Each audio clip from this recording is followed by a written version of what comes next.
Whistle ಹೊಡಿಸ್ಬಿಟ್ರೆ chicken sambar ready. ಇನ್ನೇನು. Hi guys, welcome back to Teju kitchen and vlog. ಇವತ್ತಿನ recipe ಏನಪ್ಪ ಅಂತಂದರೆ ಮೊಟ್ಟೆಕಾಳು ಸಾಂಬಾರು. ಹಳ್ಳಿ ಸ್ಟೈಲಲ್ಲಿ ಹೇಗೆ ಮೊಟ್ಟೆಕಾಳು ಸಾಂಬಾರು ಮಾಡೋದು ಅಂತ ಈ ವಿಡಿಯೋದಲ್ಲಿ ನಾನು ನಿಮ್ಗೆ ತೋರಿಸ್ಕೊಡ್ತಾ ಇದ್ದೀನಿ. ಬನ್ನಿ. ಸಾಂಬಾರು ಮಾಡೋದಕ್ಕೆ 2 kg ಅಷ್ಟು ಮೊಟ್ಟೆಕಾಳು ಮತ್ತು ಕೋಳಿ ಮೊಟ್ಟೆ. ಇದಕ್ಕೆ ಏನೇನಪ್ಪ ಇಂಗ್ರೀಡಿಯೆಂಟ್ಸ್ ಬೇಕು ಅಂತ ತೋರಿಸ್ತೀನಿ, ಬನ್ನಿ. ಅರಿಶಿನ, ಈರುಳ್ಳಿ ಅಂತ ಫಸ್ಟ್ ಒಂದು ಮಸಾಲೆ ರುಬ್ಕೊಳ್ಳೋಣ. ಅದಕ್ಕೋಸ್ಕರ ಇದಿಷ್ಟು ಇಂಗ್ರೀಡಿಯೆಂಟ್ಸ್ ಮೇಯ್ನ್. ಫಸ್ಟ್ ರುಬ್ಕೋಬೇಕು. 4 ಮೀಡಿಯಮ್ ಸೈಜ್ ಈರುಳ್ಳಿ, 2 ಗೆಡ್ಡೆ ಆಗೋಷ್ಟು ಬೆಳ್ಳುಳ್ಳಿ, 1 ಇಂಚು ಶುಂಠಿ, 1 ಹಿಡಿ ಕೊತ್ತಂಬರಿ ಸೊಪ್ಪು, 1 ಅರ್ಧ ಹಿಡಿ ಆಗೋಷ್ಟು ಪುದೀನ ಸೊಪ್ಪು. ಇದಿಷ್ಟು ಇಂಗ್ರೀಡಿಯೆಂಟ್ಸ್ನ ಮೊದಲು ರುಬ್ಕೋಬೇಕು.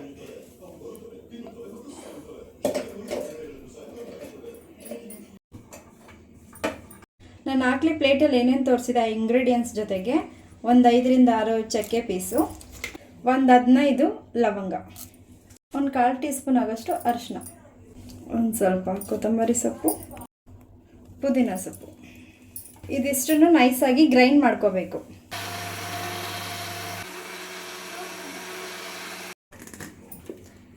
ಈ ಥರ ನುಣ್ಣಗಾಗಿರಬೇಕು. ಈ ಥರ ನುಣ್ಣಗಾಗೋದ್ರಿಂದ ಸಾಂಬಾರು ಟೇಸ್ಟ್ ಚೆನ್ನಾಗಿ ಬರುತ್ತೆ. ಸೊ ನೋಡ್ಕೊಳ್ಳಿ, ಈ ರೀತಿ ತುಂಬಾ ನೈಸಾಗಿ ರುಬ್ಕೊಂಡಿರಬೇಕು. ಈಗ ಅಡುಗೆ ಶುರು ಮಾಡೋಣ. ನಮ್ಮ ಅಡುಗೆ ಮನೆ ಚಿಕ್ಕದಾಗಿ ಇರೋದ್ರಿಂದ ಎಲ್ಲನೂ ಅಲ್ಲಲ್ಲೇ ಅದಾದ್ರ ಜಾಗಕ್ಕೆ ಸೇರಿಸ್ಬಿಟ್ರೆ ಬೆಟರು. ಇಲ್ಲಾಂದರೆ ಕೈ ಆಡ್ಸೋದಕ್ಕೂ ಕೂಡ ಜಾಗ ಇರಲ್ಲ. ಸೊ ಅದಕ್ಕೆ ಅದಾದ್ರ ಜಾಗದಲ್ಲಿ ಸೇಫ್ಟಿಯಾಗಿ ನಾನು ಅದನ್ನು ಸೇರಿಸ್ಬಿಡ್ತಾ ಇದ್ದೀನಿ. ಅಡುಗೆ ಶುರು ಮಾಡೋಣ, ಬನ್ನಿ. ಇವಾಗ ಕುಕ್ಕರ್ ಬಿಸಿ ಆಗಿದೆ. ಬಿಸಿ ಆದಮೇಲೆ ಇಲ್ಲಿ ನಾನು ತೋರಿಸ್ತಾ ಇರೋಷ್ಟು ಎಣ್ಣೆನ ಹಾಕ್ಕೋಬೇಕು. ಒಂದು 4 ರಿಂದ 5 ಸ್ಪೂನ್ ಆಗೋಷ್ಟು ಎಣ್ಣೆ ಇದೆ ಇದರಲ್ಲಿ. ಈ ರೆಸಿಪಿನ ನಾನು ನಮ್ಮ ಅಜ್ಜಿ ಹತ್ರ ನೋಡಿ ಕಲ್ತ್ಕೊಂಡಿದ್ದು. ನಾವು ಚಿಕ್ಕವರಾಗಿದ್ದಾಗ ನಮ್ಮ ಅಜ್ಜಿ ಇದೇ ಥರ ಮಾಡ್ತಾಯಿದ್ರು. ಸೊ ನನಗೆ ಈ ರೀತಿ ಮಾಡೋದು ಅಂದರೆ ತುಂಬಾ ಇಷ್ಟ. ಎಣ್ಣೆ ಕಾದ್ಮೇಲೆ ಆಗಲೇ ನಾವೇನು ರುಬ್ಬಿಟ್ಕೊಂಡಿದ್ವಿ ಆ ಮಸಾಲಾನ, ಗ್ರೀನ್ ಪೇಸ್ಟ್ ಅಂದರೆ ಅರಿಶಿನ ಈರುಳ್ಳಿ ಅಂತ ಕರಿತೀವಿ ನಮ್ಮ ಕಡೆ ಇದನ್ನು, ಹಳ್ಳಿಗಳ ಕಡೆ. ಈ ಅರಿಶಿನ ಈರುಳ್ಳಿ ರುಬ್ಬಿಟ್ಕೊಂಡಿರೋಂಥ ಪೇಸ್ಟ್ನ ಇದಕ್ಕೆ ಹಾಕೊತಾ ಇದ್ದೀನಿ. ಹಾಕ್ಕೊಂಡು ಚೆನ್ನಾಗಿ ಹಸಿ ಸ್ಮೆಲ್ ಹೋಗೋ ತನಕ ಚೆನ್ನಾಗಿ ಇದನ್ನು ಬಾಡಿಸ್ಕೋಬೇಕು. ಇದು ಎಣ್ಣೆ ಬಿಟ್ಕೊಳ್ಳೋ ತನಕ ಚೆನ್ನಾಗಿ ಬಾಡಿಸಿದ್ರೆ ಇದ್ರದ್ದು ಹಸಿ ಸ್ಮೆಲ್ಲೆಲ್ಲ ಹೋಗಿದೆ ಅಂತ ಅಲ್ಲಿ ತನಕ ಚೆನ್ನಾಗಿ ಇದನ್ನು ಬಾಡಿಸ್ಕೊತಾ ಇದ್ದೀನಿ. ಮಸಾಲೆ ಎಲ್ಲ ಹಸಿ ಸ್ಮೆಲ್ ಹೋದ್ಮೇಲೆ ನಾವು ವಾಶ್ ಮಾಡಿ ಇಟ್ಕೊಂಡಿರೋಂಥ ಕೋಳಿನ ಇದಕ್ಕೆ ಹಾಕ್ಕೊತಾ ಇದ್ದೀನಿ.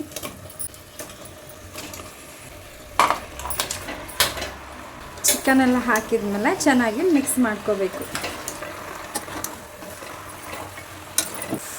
ದೊಡ್ಡ ಕುಕ್ಕರ್ಗೆ ಹಾಕೋಬೇಕಿತ್ತು, ಬೈ ಮಿಸ್ಟೇಕಾಗಿ ಚಿಕ್ಕ ಕುಕ್ಕರ್ ಹಾಕಿದ್ದೀನಿ. ಮಿಕ್ಸ್ ಮಾಡೋದಕ್ಕೆ ಕಷ್ಟ ಆಗ್ತಾ ಇದೆ. ಇರಲಿ, ಫಸ್ಟ್ ಇದರಲ್ಲಿ ಬೇಯಿಸ್ಕೊಂಡ್ಬಿಟ್ಟು ನೆಕ್ಸ್ಟು ಬೇರೆದಕ್ಕೆ ದೊಡ್ಡ ಪಾತ್ರೆಗೆ ಶಿಫ್ಟ್ ಮಾಡ್ಕೊಂಡ್ರೆ ಆಯಿತು. ಈ ಟೈಮಲ್ಲೇ ರುಚಿಗೆ ತಕ್ಕಷ್ಟು ಉಪ್ಪನ್ನ ಹಾಕೋಬಿಡ್ಬೇಕು. ನಾನಿಲ್ಲಿ ಪುಡಿ ಉಪ್ಪು ಹಾಕೊತಾ ಇದ್ದೀನಿ. ಯಾವುದಾದ್ರೂ ನಡೆಯುತ್ತೆ, ಆದರೆ ರುಚಿಗೆ ತಕ್ಕಷ್ಟಿದ್ರೆ ಚೆನ್ನಾಗಿರುತ್ತೆ. ಹರಳುಪ್ಪಿದ್ರೂ ಹಾಕೋಬೋದು. ಜಾಸ್ತಿ ಪುಡಿ ಉಪ್ಪನ್ನೇ ಸೇರಿಸೋದು, ಯಾಕಂದರೆ ನನಗೆ ಅದರ ಮೆಜರ್ಮೆಂಟ್ ನೀಟಾಗಿ ಗೊತ್ತಾಗುತ್ತೆ ಪುಡಿ ಉಪ್ಪಲ್ಲಿ. ಅದಕ್ಕೋಸ್ಕರ ನಾನು ಎಲ್ಲದಕ್ಕೂ ಪುಡಿ ಉಪ್ಪನ್ನ ಬಳಸ್ಕೊತೀನಿ.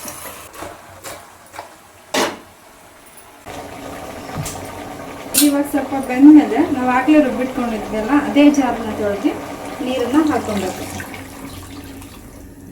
ಮಿಕ್ಸ್ ಮಾಡಿ. ಮೊಟ್ಟೆ ಕೋಳಿ ಅಂತೂ ಬೇಗ ಬೇಯೋದೇ ಇಲ್ಲ. ಸೊ ಅದಕ್ಕೋಸ್ಕರ ಇಲ್ಲ ಅಂದರೆ 7 ರಿಂದ 8 ವಿಷಲ್ ಹೊಡಿಸ್ಬೇಕು. ಈಗ ಫಸ್ಟು ಒಂದು 4 ಒಂದು 5 ವಿಷಲ್ ಹೊಡಿಸ್ಕೊಂಡ್ರೆ ಸಾಕು. ಇನ್ನೊಂದು ಸ್ವಲ್ಪ ನೀರು ಹಾಕೋಣ ಚಿಕನ್ ಬೇಯೋದಕ್ಕೆ. ಚೆನ್ನಾಗಿ ಒಂದು ಸಲ ಮಿಕ್ಸ್ ಮಾಡಿ ಲಿಡ್ನ ಕ್ಲೋಸ್ ಮಾಡಿಬಿಡೋಣ. ನೀರೆಲ್ಲ ಹಾಕಾಗಿದೆ. ಸೊ ಇವಾಗ ಲಿಡ್ನ ಕ್ಲೋಸ್ ಮಾಡ್ತಾ ಇದ್ದೀನಿ. ವಿಷಲ್ ಹಾಕಿದ್ದೀನಿ. ಇದೊಂದು 4 ರಿಂದ 5 ವಿಷಲ್ ಬಂದರೆ ಸಾಕು. ಫಸ್ಟು ಅಷ್ಟರಲ್ಲಿ ಇದು ವಿಷಲ್ ಬರೋ ಅಷ್ಟರಲ್ಲಿ ಇನ್ನೊಂದು ಕಾಯಿ ಮಸಾಲೆ ರೆಡಿ ಮಾಡ್ಕೋಬೇಕು. ಅದನ್ನು ಈಗ ನಿಮಗೆ ತೋರಿಸ್ಕೊಡ್ತೀನಿ. ಅದಕ್ಕೆ ಏನೇನು ಹಾಕಬೇಕು ಇಂಗ್ರೀಡಿಯೆಂಟ್ಸು ಅಂತ. 1 ಕಪ್ ಆಗೋಷ್ಟು ತೆಂಗಿನಕಾಯಿ ತುರಿನ ತೊಗೊಂಡಿದ್ದೀನಿ. 1 1/4 ಟೇಬಲ್ ಸ್ಪೂನ್ ಆಗೋಷ್ಟು ಗಸಗಸೆ, 1 2 ಟೇಬಲ್ ಸ್ಪೂನ್ ಆಗೋಷ್ಟು ಹುರಿಗಡಲೆ, ಚಿಲ್ಲಿ ಪೌಡರ್ ಇದೊಂದು 4 ರಿಂದ 5 ಟೇಬಲ್ ಸ್ಪೂನ್ ತೊಗೊತಾ ಇದ್ದೀನಿ. 5 ಟೇಬಲ್ ಸ್ಪೂನ್ ಆಯಿತು ಚಿಲ್ಲಿ ಪೌಡರು. ಧನಿಯಾ ಪೌಡರ್ 3 ಟೇಬಲ್ ಸ್ಪೂನ್ ಆಗೋಷ್ಟು ಧನಿಯಾ ಪೌಡರ್ನ ತೊಗೊಂಡಿದ್ದೀನಿ. 1 ಮೀಡಿಯಮ್ ಸೈಜ್ ಟೊಮೆಟೊನ ತೊಗೊಂಡಿದ್ದೀನಿ. ಇದಿಷ್ಟು ಮಸಾಲೆ ರುಬ್ಕೊಳ್ಳೋದಕ್ಕೆ ಬೇಕು. ಇದನ್ನು ರುಬ್ಕೊಳ್ಳೋದಕ್ಕೆ ಸ್ವಲ್ಪ ನೀರನ್ನ ಹಾಕೊತಾ ಇದ್ದೀನಿ. ಇದನ್ನು ಅಷ್ಟೇ ನುಣ್ಣಗೆ ಪೇಸ್ಟ್ ಮಾಡ್ಕೊಬೇಕು. ಯಾವುದೇ ಸಾಂಬಾರ್ಗಾಗಿರಲಿ ಚೆನ್ನಾಗಿ ಖಾರನ ರುಬ್ಕೊಂಡ್ರೆ ಮಾತ್ರ ಅದು ಸಾಂಬಾರು ಟೇಸ್ಟು ಚೆನ್ನಾಗಿ ಬರೋದು. ಅದಕ್ಕೋಸ್ಕರ ಯಾವುದೇ ಸಾಂಬಾರ್ಗಾಗಲಿ ಚೆನ್ನಾಗಿ ರುಬ್ಕೊಳ್ಳಿ ನೈಸಾಗಿ. ಇವಾಗ ಮಸಾಲೆ ಎಲ್ಲ ರುಬ್ಕೊಂಡಾಗಿದೆ, ನೋಡ್ತಾ ಇರ್ಬೋದು. ಈ ಥರ ನುಣ್ಣಗೆ ರುಬ್ಕೊಂಡಿದ್ದೀನಿ. ನೀವು ಅಷ್ಟೇ ನುಣ್ಣಗೆ ರುಬ್ಕೊಂಡ್ರೆ ಸಾಂಬಾರು ಚೆನ್ನಾಗಿ ಬರುತ್ತೆ. ಕುಕ್ಕರು ಕೂಡ 5 ವಿಷಲ್ಗೆ ಹೋಗಿದೆ. ಮಸಾಲೆನೂ ಕೂಡ ರೆಡಿ ಇದೆ. ಮಸಾಲೆನ ಹಾಕಿ ಇನ್ನೊಂದು 4 ವಿಷಲ್ ಹಾಕ್ಸಿದ್ರೆ ಚಿಕನ್ ಸಾಂಬಾರು ಚೆನ್ನಾಗಿ ರೆಡಿ ಆಗುತ್ತೆ. ಪ್ರೆಷರ್ ಎಲ್ಲ ಬಿಟ್ಟಿದೆ ಇದು ಕುಕ್ಕರು. ಅರಿಶಿನ ಈರುಳ್ಳಿ ಆಗಲೇ ಬೇಯಕ್ಕೆ ಇಟ್ಟಿದ್ವಲ್ವಾ, ಸೂಪರಾಗಿ ಕುಕ್ ಆಗೈತೆ. ಅರಿಶಿನ ಈರುಳ್ಳಿ ಒಂದು 50% ಚಿಕನ್ ಬೆಂದೈತೆ.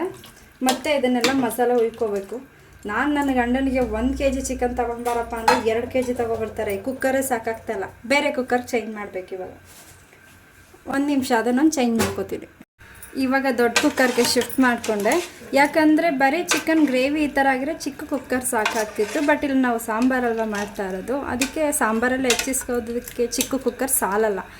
ಅದಕ್ಕೋಸ್ಕರ ದೊಡ್ಡ ಕುಕ್ಕರ್ಗೆ ಹಾಕ್ಕೊಂಡಿದ್ದೀನಿ. ಇವಾಗ ರುಬ್ಬಿಟ್ಕೊಂಡಿರೋಂಥ ಮಸಾಲೆನ ಹಾಕ್ಕೊತಾ ಇದ್ದೀನಿ. ಸ್ವಲ್ಪನೇ ನಾನು ತೆಂಗಿನಕಾಯಿನ ಯೂಸ್ ಮಾಡ್ಕೊಂಡಿರೋದು. ಅರ್ಧ ಹೋಳಿಗಿಂತ ಕಡಿಮೆ ತೆಂಗಿನಕಾಯಿನ ಹಾಕ್ಕೊಂಡಿದ್ದೀನಿ. ಸೇಮ್ ಇದು ನಾಟಿ ಕೋಳಿ ಸಾಂಬಾರು ಥರನೇ ಆಗುತ್ತೆ. ಮೊಟ್ಟೆ ಕೋಳಿ ಸಾಂಬಾರು ಕೂಡ ಅಷ್ಟೇ, ಮಾಂಸನೂ ಕೂಡ ಬಿಗಿಯಾಗಿರುತ್ತೆ ಮೊಟ್ಟೆ ಕೋಳಿ. ಮಸಾಲೆ ಎಲ್ಲ ರುಬ್ಬಿದ ಜಾರಿಗೆ ನೀರನ್ನು ಕೂಡ ಮಿಕ್ಸ್ ಮಾಡ್ಕೊಂಡು ಹಾಕ್ತಾಯಿದ್ದೀನಿ. ಇದಕ್ಕೆ ನೋಡ್ಕೋಬೇಕು, ಇಲ್ಲಿ ಎಷ್ಟು ಬೇಕು ಅಷ್ಟು ಹಾಕೋಬೇಕು. ತುಂಬ ತೆಳು ಆದರೂ ಚೆನ್ನಾಗಿರಲ್ಲ ಸಾಂಬಾರು, ತುಂಬ ಗಟ್ಟಿ ಇದ್ರೂ ಕೂಡ ಚೆನ್ನಾಗಿರಲ್ಲ. ಒಂದು ಮೀಡಿಯಮ್ ರೇಂಜಿಗೆ ಇಷ್ಟಿದ್ರೆ ಸಾಕು. ಕಾಯಿ ಮಸಾಲೆ ಎಲ್ಲ ಹಾಕಿದ ಮೇಲೆ ಇನ್ನೊಂದು ಸ್ವಲ್ಪ ರುಚಿ ಕಮ್ಮಿ ಇದ್ದರೆ ನೋಡಿಕೊಂಡು ರುಚಿಗೆ ತಕ್ಕಷ್ಟು ಇನ್ನೊಂದು ಸ್ವಲ್ಪ ಈ ಟೈಮಲ್ಲೇ ಉಪ್ಪನ್ನ ಆ್ಯಡ್ ಮಾಡ್ಕೋಬೇಕು. ಮೊಟ್ಟೆ ಇರುತ್ತೆ ಅಲ್ವಾ, ಆ ಮೊಟ್ಟೆನ ಈ ಟೈಮಲ್ಲಿ ನಾನು ಹಾಕ್ಕೊತಾ ಇದ್ದೀನಿ. ಮೊಟ್ಟೆ ಹಾಕಿದ ಮೇಲೆ ತಿರುಗಿಸೋದಕ್ಕೆಲ್ಲ ಹೋಗಬಾರ್ದು, ಯಾಕಂದರೆ ಮೊಟ್ಟೆ ಒಡೆದೋಗ್ಬಿಡುತ್ತೆ. ಅದಕ್ಕೋಸ್ಕರ ಲಾಸ್ಟಲ್ಲಿ ಮೊಟ್ಟೆನ ಹಾಕಿ ಜಸ್ಟ್ ಲಿಡ್ನ ಕ್ಲೋಸ್ ಮಾಡಿದರೆ ಸಾಕು. ಲಾಸ್ಟಲ್ಲಿ ಕಟ್ ಮಾಡಿ ಇಟ್ಕೊಂಡಿರೋಂಥ ಕೊತ್ತಂಬರಿ ಸೊಪ್ಪು ಮತ್ತು ಸ್ವಲ್ಪ ಪುದೀನ ಸೊಪ್ಪನ್ನ ಗಾರ್ನಿಷಿಂಗ್ ಹಾಕ್ತಾಯಿದ್ದೀನಿ. ಲಿಡ್ನ ಕ್ಲೋಸ್ ಮಾಡಿ ಇದನ್ನು ಮತ್ತೆ ಒಂದು 5 ವಿಷಲ್ ಬಂದರೆ ಸಾಕು. ಈಗ 5 ವಿಷಲ್ ಕೂಗಾಗಿದೆ. ಸಾಂಬಾರು ರೆಡಿಯಾಗಿದೆ ಏನು ಅಂತ ನೋಡೋಣ ಬನ್ನಿ.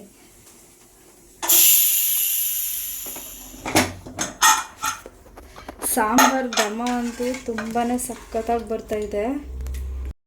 ಸ್ಮೆಲ್ಲಂತೂ ಸಖತ್ತಾಗಿ ಮನೆ ತುಂಬ ನಮ್ಮ ಮನೇಲಿ ಮಾಡಿರೋ ಚಿಕನ್ ಸಾಂಬಾರು ಸ್ಮೆಲ್ಲೇ ಬರ್ತಾಯಿದೆ. ಮಾಂಸನೂ ಕೂಡ ಚೆನ್ನಾಗಿ ಬೆಂದಿದೆ. ನಾನು ಟೋಟಲ್ 10 ವಿಷಲ್ ತೊಗೊಂಡಿದ್ದೆ.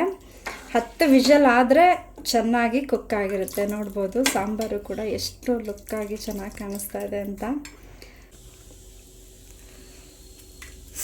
ಹಬ್ಬ ಸುಟ್ಬಿಡ್ತು. ಖಾರವಾಗಿರೋ ಮೊಟ್ಟೆ ಕೋಳಿ ಸಾಂಬಾರು ತಿಂತಾ ಇದ್ರೆ ಹಂಗೇನೆ ಕಳೆದೋಗ್ಬಿಡ್ತೀರ.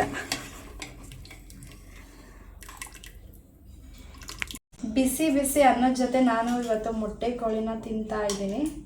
ಮುದ್ದೆ ಜೊತೆಗೆ ತುಂಬಾ ಚೆನ್ನಾಗಿರುತ್ತೆ. ಆದರೆ ನಾನು ಇವತ್ತು ಮಾಡಿರೋದು ರೈಸ್ ಜೊತೆಗೆ ತಿಂತಾ ಇದ್ದೀನಿ. ಈ ಒಂದು ರೆಸಿಪಿ ನಿಮಗೆ ಇಷ್ಟ ಆಗಿದ್ರೆ ಪ್ಲೀಸ್ ಒಂದು ಲೈಕ್ ಮಾಡಿ, ಶೇರ್ ಮಾಡಿ, ಹಾಗೂ ನೀವು ಕೂಡ ಮನೇಲಿ ಟ್ರೈ ಮಾಡಿ ಹೇಗೆ ಬಂತು ಅಂತ ಕಮೆಂಟ್ ಸೆಕ್ಷನಲ್ಲಿ ತಿಳಿಸಿ. ಮತ್ತು ಸಬ್ಸ್ಕ್ರೈಬ್ ಆಗೋದನ್ನ ಮರಿಬೇಡಿ. Thank you for watching.